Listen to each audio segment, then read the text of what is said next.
are on the Alrighty. Speak the Truth with Mark Ross podcast. And I am Mark Ross, the host of this podcast for tonight.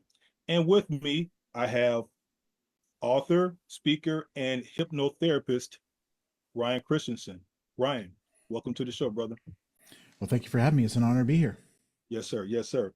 Uh, I just want to get right down to it, sir. You are a hypnotherapist, correct? Well, hypnotist. Texas is a little bit strange. Hypnotherapy is like part of psychology and social work, so you got to have a degree for that. So I just do hypnosis, right? I don't treat PTSD or anxiety disorder. I help people with kind of those deeper belief sets that really hold them back in life. Okay. Okay. Because I was under the impression that you were into hypnotherapy, but you're a hypnotist. Right. So Legal distinction, got to cover my ass. got you. And so what does that entail in terms of helping people, get through their trauma or issues or whatever? How do you Sure. implement that? So one of the big problems that we have in terms of like our approach to dealing with trauma and negative issues and negative beliefs and kind of the stuff that holds ourselves back is we look at it in kind of like one of two ways. It's either a conscious problem that we're trying to solve on a conscious level, like individual issues, individual problems, individual situations, individual traumas. And we're doing it mostly through talk therapy, stuff like that, conscious processes, whether that's talk therapy or, EMDR or like breath work and somatic work and stuff like that, right? It's just us trying to do the thing and trying to figure it out on an intellectual, rational level. If we don't do that, then it's all neurochemistry, right? It's dopamine and serotonin and the biohacking stuff and like medications and cold plunges and saunas and just like we feel bad, so we go to the gym and just thrash ourselves, right? Try and like biochemically and mechanically create the movie we want to feel, which means we're missing the whole piece in between that, which is a subconscious mind, which is the part of our brain that's taking everything in from the world, processing it, reacting to it, and giving us all the thoughts and emotional responses. Partly that's because we want to solve the problem on our own, right? That's how we've got ourselves out of every bit of trouble. That's how we made all our advances in life. So that's what we want to sort of stick with. The other piece is when we're kind of at war with ourselves, when we don't like these responses that were coming from that back of our part of our mind, we don't want to go there. We don't want to listen to it. We want something else to be true. So it's really kind of scary to look back in that deep, dark place, right? Mm-hmm. Now, there's really only two ways to get back there, and that's psychedelics and hypnosis. Okay, that's the only things that would give us actually direct access or reliable access to our unconscious mind. Psychedelics are beautiful things. They've definitely been a big part of my journey and like what's helped me. And they're great for kind of like breaking things loose, breaking the patterns, opening up the stories, creating new possibilities. But they're going to take you on whatever ride they want to take you on. You don't really have a choice. You're going on that ride whether you really want to or not, And there's limited ability to do a lot of change work when you're down there because number one, you're being taken on a ride. And number two, you're only bringing in the tools and the frameworks that you have with you. So you can't really have somebody else work on that stuff while you're there. After you're done, that door closes again. Now you're dealing with that intellectual thing of like, how do I manage this stuff? How do I make different choices in response to this stuff, right? So hypnosis is really the only tool that gives us that sustained, direct, targeted access to your unconscious mind, right? It allows us to open that door, go after exactly what we want, work on that, change it and fix it, and then come back, right? So that actually allows us to figure out why your mind is acting the way it is, why it's processing the way it is, why it's giving these emotional responses, and then do some work to change how it's viewing the world, to change how it responds. Okay. What led you down that path to becoming a hypnotist? Well, it was really all about my own personal journey. I grew up in Kansas. Turns out I'm autistic. Really not the place for someone who's autistic in Kansas in the 70s and 80s. Nobody had any idea what the hell was wrong with me. Nobody really helped me. I couldn't figure it out either. So gave up on life pretty young, right? And so I kind of had to give myself a reason to keep going. Whenever you don't have a reason, gotta find yourself a reason. And for me, that was that idea of like being the knight in shining armor, protecting people from evil, like saving the world, that kind of stuff. That's what led me to the Marine Corps, Air National Guard, doing the intelligence work for 16 years. But around 2019, 2020, I'm realizing the world does not want to be saved. And I'm doing all this work and shit's getting worse, right? So like I am clearly in the wrong line of business. And so that idea of saving the world is no longer working to keep me going. So I have to come up with a new way to keep going, right? And that's what transitioned me into working with people one-on-one. Becoming a psychologist would take about 6 years and $500,000 to do. But I get certified as a hypnotist in about 6 weeks for $2,000. A lot easier to start dipping my toe and see if that's where I want to do. So I got that done in February 2020 is when I got my certification. Right afterwards, everything shuts down. Can't go to work. I can't work from home because everything is classified. So I got nothing but time, right? So I start working with people online, realized I got a talent for it.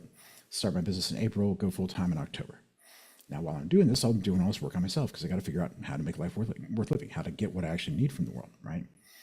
And over the course of about 3 or 4 years, I tried pretty much everything under the sun. Therapy and cognitive behavioral therapy and EMDR and spiritual retreats and energy stuff and somatic work and hypnosis and psychedelics. I did every damn thing. And what I realized was that everything works. Everything helps. Everything moves the ball forward. But nothing fixes the problem. Nothing fixes the problem, right? Kind of gets you that 20-yard line, and then you're kind of stuck spinning your wheels, right? But the theory is like, oh, all I really need to do is just keep on going. This is working for me. I just need to do more, right? Or things are much better than they used to be, so I'm good. But because I'm autistic, I couldn't lie to myself that way. I couldn't pretend that just because things were better, things were fixed. So before you continue, sure. How did the autism affect you growing up? Short version is it's kind of like being socially colorblind. Okay, there's a lot of nuance to human interaction, social interaction that I just can't see, right? So y'all get how to play the game. It's really natural and instinctive for you, and I got no idea what the hell the rules are, right? You tell me this is the rules, and so I do that thing, and it doesn't work because that's not actually what you are doing. It's not actually the game you are playing. If nobody knew what none of this stuff was. Exactly. So I essentially had to turn my brain into a machine that reverse engineers human behavior, right? If there's a pattern of behavior, there's a mechanism, there's a pattern, there's an algorithm of some kind that drives that, right? It's happening for a reason. So if I can spot the pattern and figure out what's behind it, now I understand how you work and how you're probably going to respond to individual situations, right? So the way I navigate the world ever since I was a kid is like, okay, let me look at the patterns of stuff. Let me see how things are showing up in general. And then I can fine tune that to the individual so I can figure out how to navigate the world. Now I take that skill or that talent or that way I'm wired and I go into the intelligence world, which is all about what? Figuring out the stuff people don't want you to know. Figuring out how stuff works when they don't want you to figure it out. So I essentially weaponized that machine, right? So now this is now weaponized autism that's going at it, right? And that's kind of what led me to is like, okay, these things aren't actually delivering the results I need them to. How do they actually work? What are they actually doing? Right? What are the underlying assumptions that limit what we can do? And that's what led me down the road of, okay, we got to go to the subconscious. We have to do it in a targeted way. But a lot of the normal hypnosis work is about suggestion and persuasion. Right, I'm gonna throw a lot of good stuff in there and hope it sticks, right? Kind of like affirmations on crack, give you a new belief set, but it's now at war with an old belief set. And the old belief set has a lot more evidence, a lot more weight, got a lot of lifetime evidence, so it tends to weigh out, wear out in the end, right? Which is why that stuff tends to fade off over time, where you got to do a lot of repetition, that kind of thing. Great for stuff like habits, smoking, weight loss, pain control is phenomenal for dealing with long-term pain. But in terms of major changes in your life, really can't do the job. But I'm an intel guy, and everything you do has a reason. So these patterns of behavior that get me in the way, they've got a logic and reason. There's a problem your mind is trying to solve. It's trying to help you in some way, trying to create some kind of result. It's got a reason for doing that. And if I've got access to the back of your head, I can ask any question I want. I can figure that out. All I have to do is ask the right questions, and it'll give me that chain of logic that created that pattern. At which point I can go back and disprove that old chain of logic, right? Dismantle the old belief, and create a new chain of logic that creates a new belief, a new system, a new outcome, a new behavior. So now there's a new belief set, but there's no old belief set to fight. Right? So it just sticks. This is now how you roll throughout the world, right? The other thing that really shifted, changing your programming on a very deep fundamental level. The other thing I realized was we've got a very left brain approach. Like I said, individual problems, individual traumas, individual issues, right? Which means that nobody's looking at things from a right brain perspective. Nobody's looking at it from the emotional perspective. Because the right side of your brain is looking at patterns over time, the narratives and stories run through things. It's looking at the forest rather than the trees. Okay? And your mind is looking at both perspectives simultaneously at all times. So if you don't fix this one's still playing the old game. Right?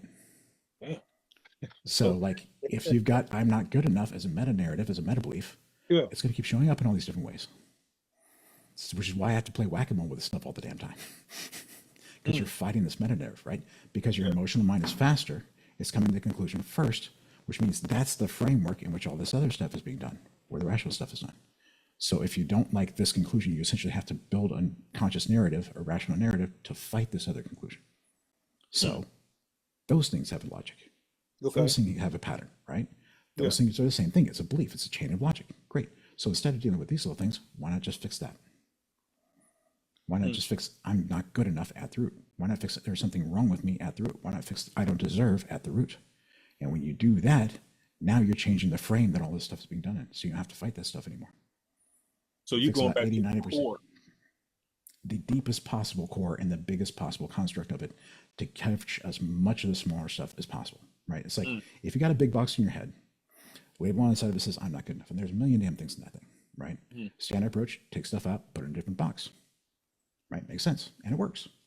But there's a million things in there and more stuff gets added all the time. So you're never done. You're never done, right? Healing is a lifelong journey. It is. Right? If you're doing that approach, right? Right. But there's a Right. but there's a label in the box. Right? Go ahead. Take off I'm not good enough. Put on I'm good enough. Everything in the box now means I'm good enough, and you're done. You don't have to deal with them individually because now they all mean the same thing. But how can you tell when someone's doing the work versus just talking fluff? Well, that's part of what hypnosis is all about. I'm getting you in a different state where there's your unconscious mind is running the show, right? Got it. Yeah. So you just can't talk fluff because I know that's not working, right? Yeah. The way that you understand, the way you respond to the questions, the way what we're kind of doing, the work we're doing, shows me whether or not you're actually going along for the ride or not, right? The other thing I'm doing is I'm doing a lot of testing and verification while I'm down there, right? We're building this new chain of logic. Do you agree? Is this now true for you, right? Because it's never about programming, right? We have this idea of we program our minds or we're programmed or this stuff is put on us. That's not the way it works. Basic communication theory from like Speech 101. There's a sender, a receiver, and a message, right? So I can craft whatever message I want. I might give it to you, but it's always you that's interpreting the message. So everything you believe is something you created yourself. Your interpretation of the world, your interpretation of what's happening based on what you understand, right? Cool. Right. Which means I can't make you believe anything. It has to be a negotiation. Have to negotiate with that part of your mind. Figure out a way to get you to the new conclusion that we want you to get you to that gives you what you want. But I have to make sure that you agree along the way. Because if you don't, we're not there yet, right? So there's a lot of testing and verification. Are we here yet? Are we not? Great. Is there anything we missed? Is there nothing we missed? We're good. Awesome. Off the races, right? Now, the big test is once we're done with that, you have to go out and play and live in the world, right? Got to go test it out. Are you behaving and reacting differently? Are the things that were hard easy now? Right? If the things that were hard easy now, if you're not reacting the same way of the world, you're not getting your buttons pushed, perfect. Everything worked. If that's not the case, awesome. We missed something. Come on back. Let me figure out what's wrong.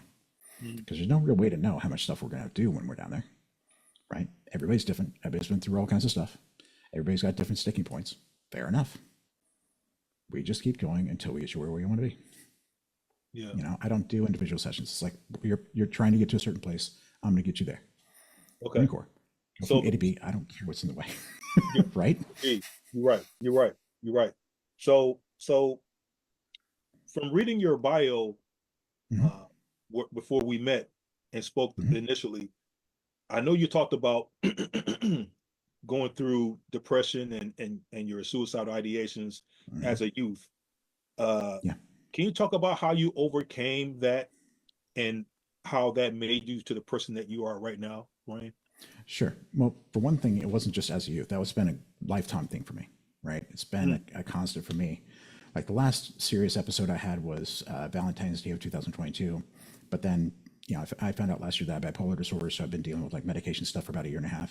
And around Labor Day weekend last year, one of the medications had me in that space for about 2.5 weeks, which was not fun, right?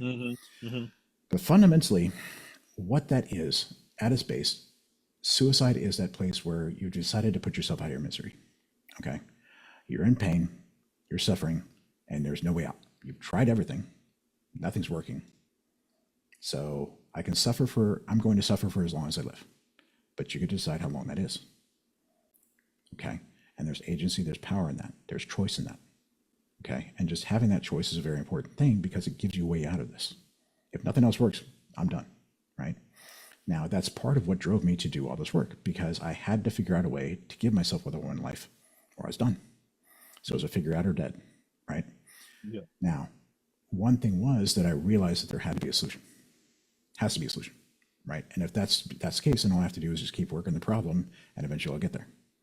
And therefore, my mind was too stubborn to let me die. So it just kept on dragging me through this crap. Right. Yeah. Right. Yes. Now, along the way, there were some very important realizations that I had that really made this possible. The first one, I was doing some belief work in the beginning of 2021, and we're kind of going over this idea of kind of like throwing myself under the bus. And I realized, I said, wait a second. It hurts when I throw myself under the bus. It's hurting that I'm sacrificing myself. Indeed. Which means I have to have value. Okay. Right. This is the moment where I actually realized that I, as a person, have value. Because you throw away garbage, that doesn't hurt. Don't feel a thing. Throw away something you love, that hurts. The only time it hurts is when you throw away something that has value. So if I'm throwing myself under the bus and that hurts, that means I have to have value. It's like, oh shit. Yeah. That's a realization, right? Because when I grew up, the story was, I will never get what I want. I will never get what I need. Right? Mm-hmm. The world doesn't work for me. So the best I can do is be useful to give myself a reason to live. Right? That's the way I can be. That's the way I can continue to justify my existence, is if I'm useful to the greater good. Right? But I'm not going to get what I want. That's not possible. It's like, wait a second. No, that's not acceptable anymore, because I have value, which means I need to get what I want in some way, shape, or form. The second major event was I did my first retreat with psychedelics. Did a couple of days of psychedelics, MDMA and psilocybin. And after that was just feeling freaking phenomenal, right? Sitting there on the couch, second day, man, I'm just so happy to be alive. I'm so excited. I get to do all these things, and it hit me. That's the first time in my life I felt that way. That moment was the first time in my life where I actually felt life was worth living, and that it was possible to get what I want in life. Not that I was, but that it was possible for me to, right? And like, I was crying for like half an hour after that. That just broke me for a bit, right? But I've got a tattoo that says I'm alive, July 29, 2021, because that's the moment that I said life is worth living. The next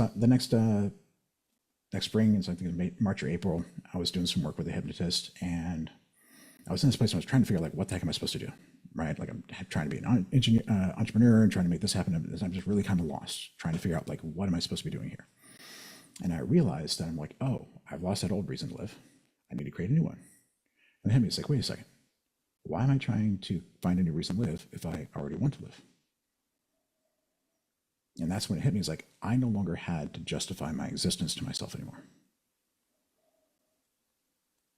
I no longer had to justify why I had to be alive. I never had to justify living because I wanted to live.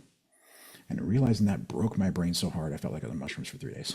Right? My mind said, okay, we got to completely reorganize everything we're doing, because that's how I've been living my life for 47 years at that point, 48 years, right? And so once I got to that point, it's like, okay, I can get what I need in life. I have value. I don't have to justify living anymore, which means it's just a matter of getting what I want. And that's just a matter of solving problems. And that's something I can do, right?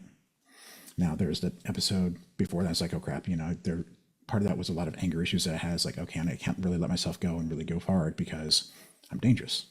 Got a lot of anger issues, got a lot of resentment, right? I don't want to take this stuff out on people, so I got to keep myself back. So until I can resolve that, sort of like vengeance model, or like, I can't take it out on the people who did it to me, so just give me an excuse so I can rip off your face instead. Not the best approach, but that was definitely kind of the mindset I was in. I was like, hey, you're going to do, just give me an excuse, right? Right scenario, you can get away with that, but yeah. Exactly. But, so I had to kind of resolve that to make it like safe in a way for everybody else, for me to go out and like really go hard and really play fast, really, really play to my full potential. So there's like all these different places to get to me places like, okay, now I'm allowed to go full out for what I want in life because I deserve it, because I choose to live. I don't have to justify it. I just get to be me, right? And that's a very powerful space to be in. And being in that space and having gotten to that space is what helped me get through the medication-induced suicidal ideation last year. Because I'm like, okay, I recognize what this is, right? It took me a couple of days to figure out what's going on. But it's like, okay, I'm in this place. I can't really work on my business. I can't really do a whole lot of stuff. I'm just kind of screwed. So instead of trying to make that happen, I'm just on sabbatical. Working on my mental health, that's the only thing that matters. And if I got to dip into savings, I got to run everything on credit cards, and so be it. I'll just run that process until it's done. Right? But it put me in a place where I'm like, okay, cool. The only problem I have to work right now is getting my head on straight, finding the medications that keep me balanced and let me actually do what I need to do. Right. It took about 14, 15 months. That was not a fun process. It was a lot of ups and downs. But being in that way, approaching it from that perspective meant that, oh, there's nothing actually wrong with me. I just need to figure out how to get this thing working the way it needs to. Yeah. Didn't have to be depressed. Didn't have to deal with that because I had options. Just working the problem. Right. Mm-hmm. So the major thing that I was dealing with was frustration. Like, are we there yet? Are we there yet? Are we there yet? Is it time? When can I start running again? Right. Yeah, but that meant that I didn't have to worry about trying to end things because I knew there was an out, there was an end, just a matter of getting there. Just a matter of working the process. Just a matter of trying and error to figure out what works. And once I got there, boom, I'm off to the races. Right. Now that means I've only really been able to work at full capacity for like 2.5 months now. There's a lot of rebuilding I got to do. Yeah. Stuff is really kind of messy, but that's Yeah. okay. Because now I'm able to rock and roll. And it's just a matter of solving problems. It's just a matter of time. And that's a big issue with a lot of us, Brother Ryan, that we're too impatient in the fact that there is a process to healing. We want to see the healing tomorrow. We start today. Tomorrow when I wake up, I want to be great. You know. Yes. And the reality is, Brother Ryan, that it's not going to be an overnight thing. And you have to understand that it's not going to be overnight, but you also have to understand that you are going to have to put in that work. Let me throw in some reframes on that. Okay. Because like, yes, let me throw a bit of a different perspective on that, because you're right, but there's some nuance here. Okay. Yeah. The hardest part of solving a problem is figuring out what the problem really is. Right. The hardest problem is well, exactly. That's the thing. We think it's us. Great. What part of you? Why? Is it this thing? Is it this thing? Is it this thing that happened? Or am I doing this? Is like a biochemical issue? Like, what is the thing? Right. What is the belief? What's the limiting belief? What's this issue? Like, what's the perspective? Right. When you're first starting to figure out like how to fix yourself, how to heal yourself, there's a whole bunch of stuff that's wrong. There's a whole bunch of different things. Okay, great. Where do you start? Kind of doesn't matter. Kind of doesn't matter. Look at that. Great. Let me grab a tool to fix that thing. Cool. That's to fix now what else is problem, right? And you just continue like working on things and playing with different stuff until you figure out what the next pathway is, right?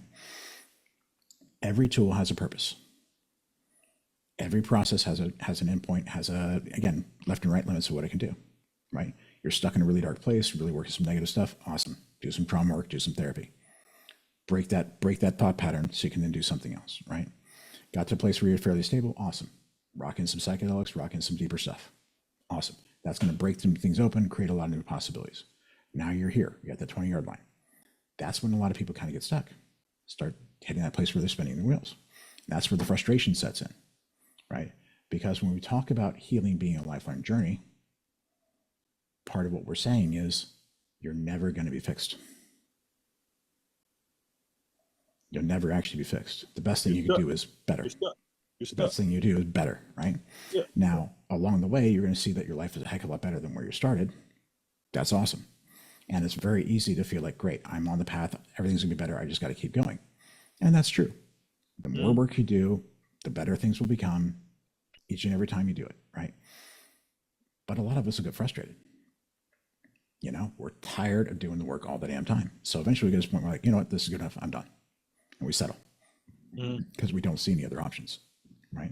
And that's a lot of what I'm trying to do by hopping on this podcast is saying, yes, you're done with that. You can't make any progress with that. There's other tools to play with, right? There's other tools to use to get you to that end zone to where you're done, right? And one of the most important things to recognize is that there is a way to be done healing. There's a way to be done fixing yourself, right? If you're broken, fair enough, you should be able to fix it.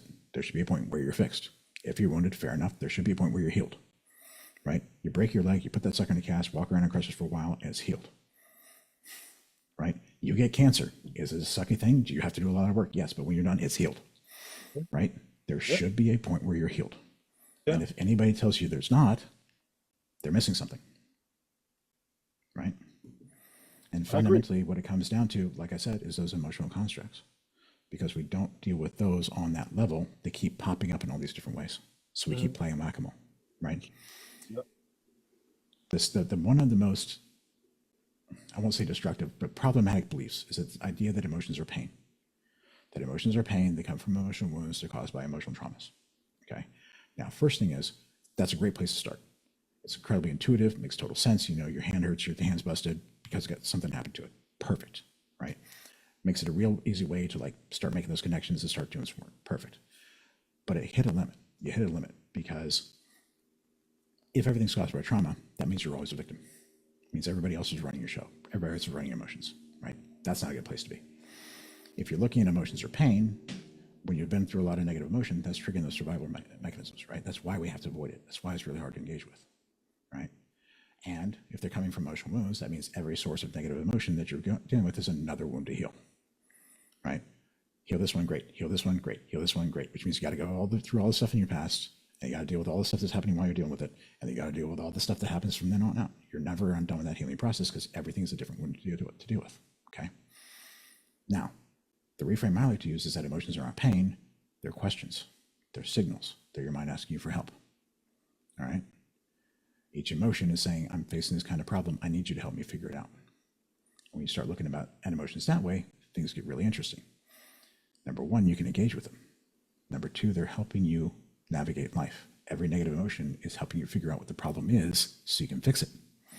And it's finding the problem is the hardest part, right? Mm-hmm. Next thing is you're sovereign over your emotions and your thoughts again, because every emotion is just your interpretation of the world, your interpretation of what's happening, which means nobody makes you feel anything. It also means you are no longer responsible for what everybody else feels, because that's their interpretation, which means you ain't got to worry about fixing other people's feelings, right? The other thing that happens is if your hand hurts, you're supposed to look at your hand because that's the thing that's busted. You need to fix it.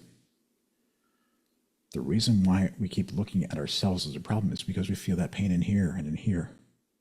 Since this is the thing that hurts, this is the thing that must be busted. Which is why we always keep fixing ourselves, right? And what happens? We fix something, we think it's good, and then we feel the same. Game, that must be it. Must not be it. Fix something else. I'm feeling better. If you still feel the same, that must not be it. Which gets us in that constant treadmill. We're looking for the needle in a haystack, and there's no needle in a haystack. We're looking in the wrong place. The problem is in the outside world. The problem is, given how I'm built, how do I get what I want? How do I navigate these problems? How do I navigate the world? Right? I'm fine. I'm built how I'm built. Can't change how you're built. Right? I cannot change the fact that I'm autistic, cannot change the fact that I have ADHD, cannot change the fact that I have bipolar disorder. Flat out can't. Nothing I can do about that. There's things I can do to make it possible for me to work the way I need to, but it's how do I navigate the world and the challenges out there? That's the problem to solve. Okay. Yeah, we're not that. Right. And that changes massively how you can approach the problem sets it. And again, if emotions are pain, they don't come from wounds, there's nothing to heal. You're done.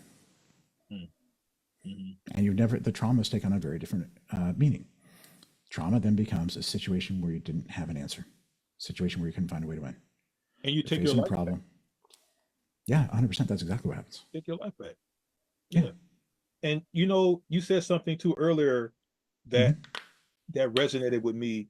You mentioned that, we deserve healing. We deserve to be happy. We deserve to pursue and achieve our goals. You know what I'm saying? We just deserve good stuff, right? Yeah. But a lot of us, we can't get in our head that we deserve it. We're so polluted with I can't and I'm not worthy of it. You know what I mean? And it just, we have to learn how to filter out the noise, filter out the verbal pollution. You know what I'm saying? On that. To get to that's, the I do. That's the typical response. That's the typical response. That doesn't work ever. And here's why. Number one, what we think and what we feel are always correct. Both those are 100% correct at all times. So if you're ignoring, I don't deserve, if you're ignoring, I'm not good enough, you're ignoring the truth, because that's the truth on an emotional level, whether we like it or not. And so if you're saying, I'm not going to listen to this, you're basically telling yourself, I'm lying to myself and I can't handle that truth. So let me live a lie. All right. It's not the right way to approach it. If your emotions are telling you you're not good enough, there's something wrong with you, you don't deserve, that's your truth on an emotional level, whether we like it or not. Right. And if we say, I'm going to ignore that, I'm going to work around it, I'm going to do whatever I need to make this not true, you're telling yourself, I want to lie to myself, that I can't handle this truth. That you can't handle that truth. Which means your mind now has to shape your world to keep you from any situation that's going to confirm that, because you can't handle it. Which is why our lives get so damn narrow. Right? That sounds like how a narcissist would think. Kind of. But the thing is that's just a very, well, except you're doing it to yourself. And your mind is doing it to protect you from yourself. Because again, when emotions are pain, your mind has to treat your mood as a threat to your physical survival, because it is. Because that's what leads us down that path of, suicide and giving up, right? So it has to keep you from any situations that's going to drive you down that hole. Okay? So your mind is essentially manipulating you and shaping your world so you don't ever hit those landmines. Okay? And it's doing it to help you and protect you and keep you alive for your best interest. Right? And when you look at that from the way, it's like, oh crap, okay, now I understand what the problem is. The problem is the way I think about myself and the way I react to this stuff. Okay. And that's something you can change. Because these ideas of the reason we feel like we don't deserve is because we don't feel like we're good enough. Right? Don't feel like we have enough value. And a lot of the games we play are, how do I prove I'm worthy? So we find something we're good at, we start racking up points. Play life like it's a scoreboard, right? The problem is your unconscious mind just is true and false based on what it already believes. If it matches, it's true. If it doesn't match, it's false. By definition, gets ignored. Does a high score on the scoreboard match? I'm not good enough? No. That's why you can never prove it wrong. And the only things we need to feel we have to prove to ourselves are things we don't believe. So by just trying to prove in the first place, it tells us we don't believe it. Got it? Mm-hmm. Now, I talked about before about emotional pain and fixing yourself. All right. When you feel you have to fix yourself, that means you're broken. Broken things aren't valuable. If you feel you're wounded, you're broken. Broken things aren't valuable. So if you believe you're wounded and traumatized, or if you believe you need to fix yourself, you cannot have healthy self-esteem. You cannot actually have high value. It's not possible. Because it conflicts with right? Boom. Because it conflicts with the idea that you're broken, you need to fix yourself, that you're healed, that you're wounded, right? If you don't like who you are, fundamentally you're saying, I can't be me, I have to be somebody else, which means this ain't enough.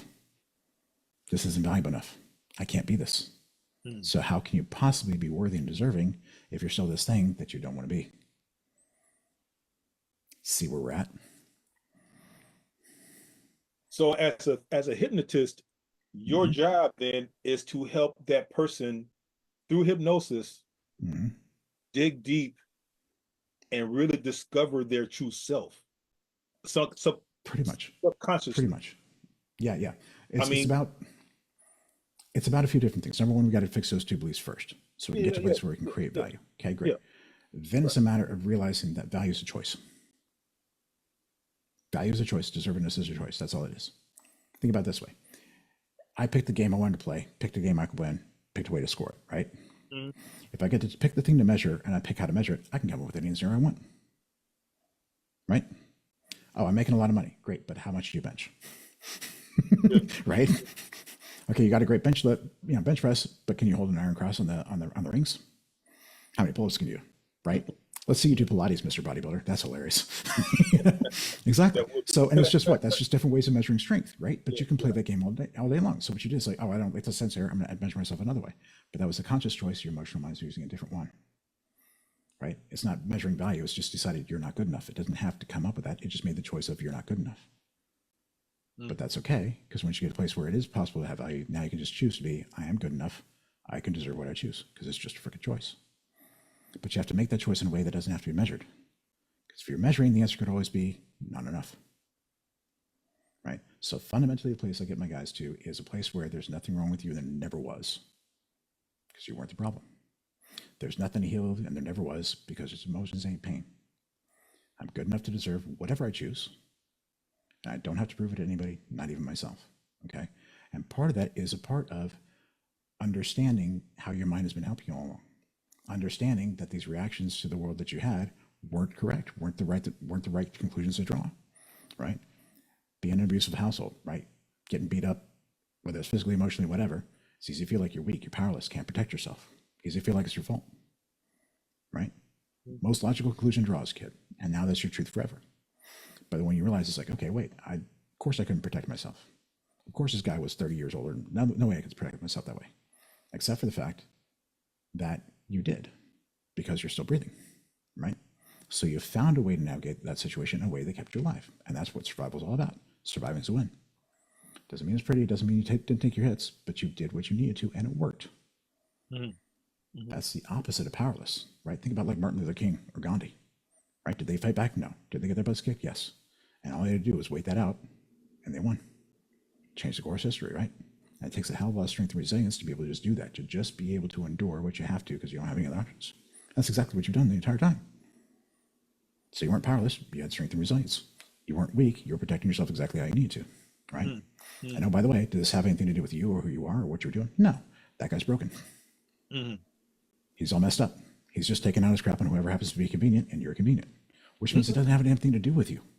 It didn't matter what you did or didn't do, it was going to happen anyway.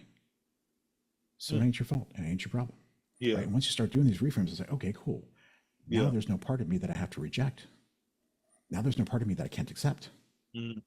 Right. Mm. And so, yes, there's a process of like going ahead and bringing all these new parts of you back in, bringing all those parts of you kind of had to set aside and leave behind that you couldn't be for a while for whatever reason. And yes, making it okay to be what you really are, which is what you've been all along, which means you don't have to try to be somebody else. And once you can just be that, now you can have value. Now you can deserve what you want. Now you can just go after whatever you choose. And you don't have to go keeping track of score on a scoreboard anymore, which means you get to live a much more interesting life. Yeah. Well, you kind of answered the question that I was going to ask, which and you can elaborate a little more if you want, but I was Sure. going to ask, how, as a hypnotist, can you change somebody's mindset? And you pretty much gave the response Yeah. to that question, because we do have to, there's a lot for people to unpack. 100%. And you mentioned something about the mind fighting itself to protect itself. Yes. We have to, I guess, not hardwire, but we have to unplug the wiring to, you know what I'm saying, to help us learn ourselves, relearn, I In a lot of guess. ways. In a lot of ways. Well, think about this. There's a couple of different pieces there. Number one, again, there's a chain of logic that create those things, right?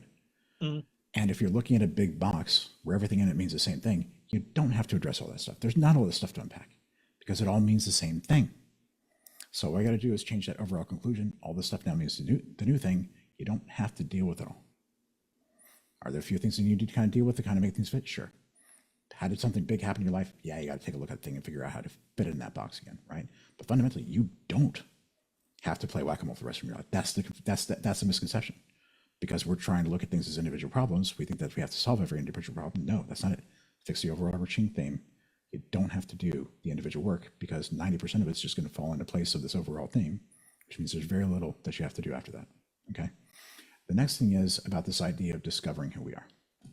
The reality is you already know. You just don't like the answer. Right? You already know, you just don't like the answer. And the reason you don't like the answer is because you don't understand the reality of what was happening.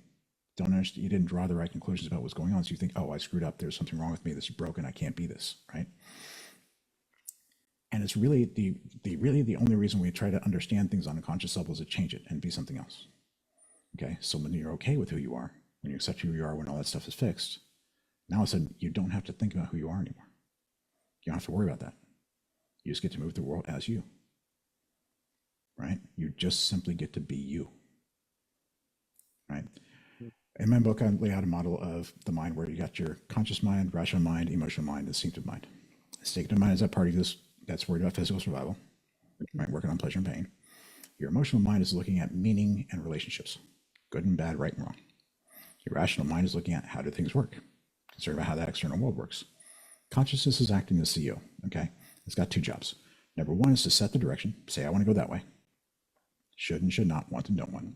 And the other one is to watch the movie of your life play out in real time, to be the witness of your experience, okay? How much do you really need to know about yourself to be able to say, go that way? And then watch the ride. You don't really need to know much. And if you do, the other parts of your mind say, hey, boss, you need to understand this so we can make the right choice. Cool. So all I got to do is just be me, live my life, do what feels right, point myself in the right direction, and let the rest of me do what it needs to, because that's what it's supposed to do. Let it do its job. The CEO should not be hanging out in the accounting department asking why you're not doing your TPS reports. No, you got people for that. Let them do their job. And when you figure out what these emotions are mean, once you understand all these different problems, you solve that stuff, now your mind can actually work as that unified team. It can do what it needs to coordinate on that lower level. It doesn't have to bother you all the time, which means you can stop micromanaging it and actually focus on doing CEO stuff. I'm going to go that way. Let me know if there's any problems. I'm going to be golfing. Let me know it's done. Right? Hell of a lot easier way to move through the world. You, as an author, I want you to talk about your book. It's called Winner Peace, WINNER, Winner Peace. How to find or how to end inner conflict and make success inevitable. Talk about that book. What's it about? I came up, like I said, this is very different theories. I'm talking about stuff that nobody's really talking about. I'm seeing the world in a very different way. And I'm not seeing this anywhere else. I'm not seeing anybody else talking about this from this perspective anywhere else. So I'm like, okay, I need to get this out there in the world, because I think that this changed a lot about how we need to approach change work, mental health, a lot of stuff, right? Completely different tool set. Everything else gets you to 20-yard lines. This gets from the 20-yard line into the end zone. And nobody's talking about how to finish that process, right? So the book is all about, here's how your mind works. Here's how beliefs work. Here's why you're stuck. Here's why you're fighting yourself. Here's why it's so hard to change. Here's the different reframes and different ways you can look at things to start moving things in the right direction. Here's what these different emotions mean. Here's the questions that they're all asking. Here's the problems that they're kind of trying to solve. Here's how to give your mind what it needs in each of these situations so it can solve the problem, right? Because if I've got a problem and I'm asking you for a solution, right, I'm making you feel bad because I'm trying to draw your attention to something, fair enough.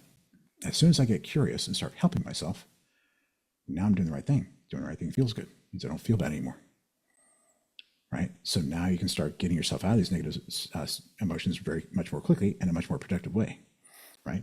Talks about how to reframe emotions from pain into signals. Talks about how to stop looking at yourself as the problem, start trying to fix yourself. Talks about how to give yourself how to make that choice to where you don't have to prove things anymore. And it also talks about, when you're on the other side of that, how to live your life, because you're in a very interesting place where you don't have to hold yourself back anymore. You don't have to protect yourself anymore, right? That suicide time bomb's fixed. That ain't popping off anymore. Never have to worry about that, which means your mood is no longer a threat to your existence anymore, which means you can feel bad, and it's a good thing, right? Getting what you want in life is just solving a series of problems. That's all that is. And either you know what the problem is and you're working it, or you run up against the wall and you're feeling some stuff. And what you feel helps you find what the problem really is. So now all of a sudden, you're finding the problems and fixing them faster, which means you get to what you want in life faster. That's really interesting. The second thing is this: your capacity to work is based on your capacity to withstand discomfort and suffering, right? You can only lift so long until you get sore. You can only march so far until you get tired and just fall down, right? Which means that your capacity to do mental and emotional work is based on your capacity to withstand mental suffering and emotional suffering. But if emotions are no longer pain, can you suffer mentally or emotionally? No, you cannot. Which means your capacity for mental and emotional work is now infinite, functionally. So it's no longer a question of how long can I work, it's a question of how long do I want to work. So if I find the problems faster and I can work however long I need to, anything I want in this world is mine, just a matter of time.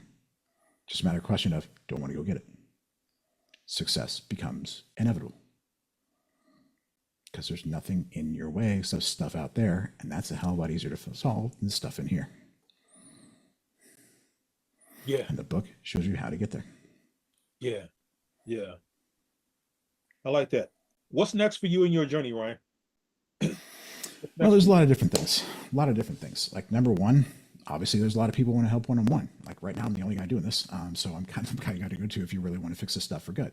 The book's going to do a lot to get you there. It's going to move you in the right direction. It's going to start making those reframes and new models in your mind. Definitely going to help. But if you've been on this healing journey for a while, tried a lot of stuff, you're still kind of in that space, I'm the guy that can help you finish that journey. All right, that's number one. Number two, what I really want to do is create fractal change. Okay, there's a lot of people out there that are trying to do a lot of really cool things in the world, but they're still in that space where they're fighting themselves, still trying to prove themselves, they're operating from fear and pain. Great. Let me unlock you so you can make bigger change, right? Because when you're operating as if you have to play a video game, keep score, there's a lot of stuff you can't do. Look at like Alex Hormozi, phenomenal entrepreneur, incredibly talented. What's he all about? Stacking undeniable proof that he is who he says it is. Putting points on the board. That's all. That's it. So that's all he can do. Then you look at Elon Musk. He ain't keeping score. That ain't the game he plays. I want to change the course of human history. I want to make humanity an interplanetary species. That's playing a much bigger, much more interesting game. I'd rather have more Elon Musks than more Alex Hormozis. You know what I mean? Number three, a lot of veterans out there, a lot of pain, been through a lot of stuff, and we are not taking care of them the way we need to. You know, we're not even really helping them with psychedelics, which is a fairly standard treatment, right? Why not add this into the mix? What I do is not actually all that hard once you understand the framework and kind of how to do it. Right? It's just pointing those tools at a different way, at a different target, using a different tool set, right? But any counselor, any therapist, any social work, any coach has a necessary base skill set to do that. You know how to ask questions, you know how to put together a puzzle, you know how to do reframes. give you a different framework, give you some other tools. You can do what I do. It's not that hard. So as I get more attention on this, as we're able to sort of clinically validate and prove how it works sort of on a scientific basis, awesome. Let me set up the training program so more people can do this so we can actually help more people faster. That's kind of my journey for the next couple of years. Okay. How can people reach you, Ryan? My website is www.ryanthehypnotist.com. Go ahead and check out my book on Amazon, Winner Peace, How to Enter Conflict and Make Success Inevitable. It's available in all the different formats, okay? Kindle's like $10. I think the Audible's like 15, right? Once you're at the place where you want to do this serious work and really fix this stuff for yourself, hit me up on my website. I do free 45-minute consultations. We'll look at what's going on in your life, look at where you've been. I'll tell you why things are, why you're at where you're at, why other things haven't worked, and what we can do to actually finish up that journey for you. Good, good, good. Ryan Christensen, it has been quite the honor to have you here tonight and to talk to you about your job and really just getting to know you. I appreciate this conversation, man. I've really learned some stuff about, you know, what we can do, even on a superficial level, man, to really like, you know, invoke some sort of change and deeper inner thought about what the hell I'm doing and what I need to stop doing. Yeah. Let me throw a couple pointers out there to kind of close things out. When you're looking at yourself, number one, always realize what you think and what you feel are always 100% correct at the same time, always, even if there's conflict, and especially if they conflict, okay? When you've got that disconnect, take a step back because there's something you're missing. Start asking, what am I missing here? What has to be true for both of those things to be correct at the same time, okay? That's going to start leading you down the path where the problems actually lie. Again, the hard part of solving a problem is figuring out what the problem is. Let this lead you to where those problems are, okay? Number two, curiosity is always the biggest answer to everything. Not getting the results you want, great. The methodology you're using doesn't work the way you think it does. Awesome. How does it work? What am I missing? Where do I need to go next? Where is the problem actually lying? What tools do I need to use to get there? What tools I need to do to fix it once I do find it, right? And if you can't figure it out, that's fine. Find somebody to help you figure out what the problem is. But a lot of people have been down a lot of roads and dealt with a lot of stuff. There's answers out there as long as you're willing to go look. All I got to do is just get curious and let your curiosity lead you to the answers. Amen, brother. Amen to that. Ryan Christensen, thank you for coming. I appreciate you, sir. It's been an honor, my friend. Thank you for having me here. Thank you, man. And to all those that were listening and that will listen, I will share his information. And that way, if you want to contact him and ask him questions or even consult with Ryan, I will give you that information. I'll put it on my my Facebook page and I'll put it on my YouTube page as well. Ryan Christensen, thank you. You're quite welcome, man. All right. And for those of you listening, I appreciate you guys for taking the time to listen and learn as I did. So with that being said, ladies and gentlemen, I'm Mark Ross. This has been another episode of the Speak Your Truth with Mark Ross podcast. Remember, self-care is important. So please make your mental health and your physical health a priority every day and do it first. With that being said, good night, everybody. And good night, Ryan. Cheers. Cheers.